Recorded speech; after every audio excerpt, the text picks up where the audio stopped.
Well, I'm very pleased to say I'm joined in the studio now by Nadia and Harriet, 2/3 of a young up-and-coming band, the Tuts. Sadly, the drummer Bev couldn't make it this evening, but we'll be talking to them in a moment. First, though, let's have a quick look at them in action.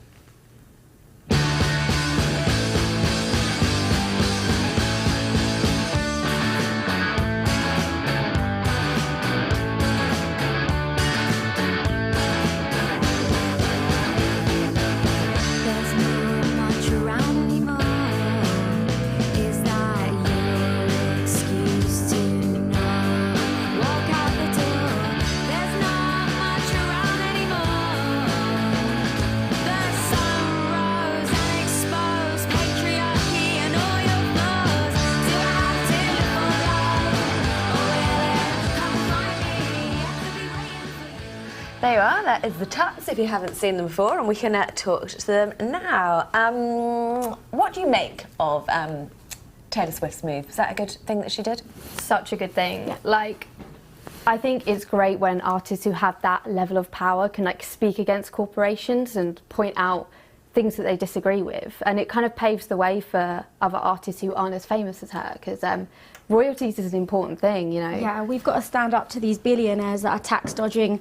They've got offshore accounts, they're not paying their taxes, they're making enough profit to probably end world poverty, and then they're trying to take money from artists. And Taylor Swift has said, like, you know, she earns enough money to, you know, she doesn't need all of, you know, she doesn't need to make all of that money, but DIY artists like ourselves and, you know, a lot of other artists out there, we're going to be suffering if Apple do that. I mean, we would. So just to be clear, Apple were going to run a trial service, a trial music streaming service for 3 months, and it was only for those 3 months. I don't mean that's not a lot of time, but it was for those 3 months that they weren't going to pay artists royalties. Just give us an indication of how much of an impact that would have had on people like you guys when people are going to download your music.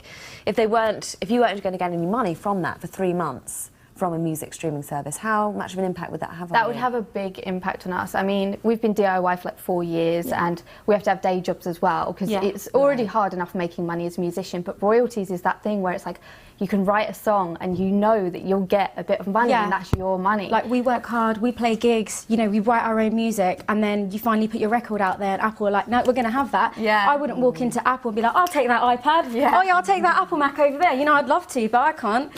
Maybe we should. Definitely I'd say no. Maybe not. So how long have you guys been together then? Just give us a sense of how difficult it is to make money as young up-and-coming musicians these days. We've been together about 4 years since doing like... It all started, like, we went on tour with Kate Nash, and then we went to Europe with her. Last year we played Glastonbury, and we've just come off tour with the Selector. And we've got loads of plans this year, and basically we're just heading for world domination. Yeah, well, it sounds like you're doing pretty well, and yet you say you still have to have day jobs as well, even at that stage when you're playing festivals like Glastonbury, you're touring with people like that, and you're still not making enough money to give up the day job. We're from working class families, so, you know, and no trust fund either? No way, we're not one of those trust fund middle class kids that try to pretend they're all punk and rock and roll. So it's real. I'm from Hayes, Middlesex, and Harriet's from Cowley, and you know, even with things like the Tory cuts, it's making it harder for artists to get funding to do this. And it's really hard. Even in our town, Uxbridge, like, it's really hard to do anything creative. Like, the council just trying to stop Boris Johnson tried to come into our library, we told him to get out. But just if we stick a bit to downloading and all that kind of stuff, surely that makes it a bit easier now for people to buy your music. I mean, when I was young, a very long time ago, if I wanted to buy music, you have to wait until the weekend, and you'd have to get the bus into town and go to Woolworths and actually physically buy a thing that's called a cassette tape. Remember those. But nowadays, you know, you can sit there at your computer and just download it. So in a way, is it not easier for people to buy your... In some ways, because it makes us accessible, which is what we want to be, and we want to be affordable, you know, for our songs. People to be able to buy them easily and stuff. But, you know, it would be nice to be able to cut out the middleman, and the middleman being sort of the billionaire company.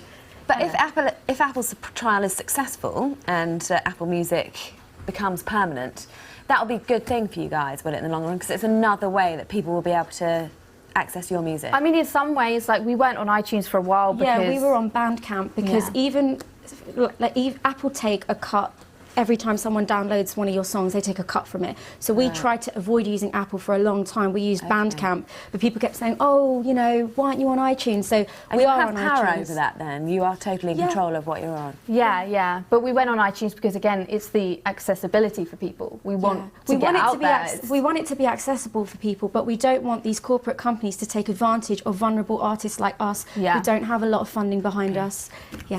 But we've got to leave it there, guys. Thank you so much for coming in. Thank you for having us. Thank you. We'll see your stuff.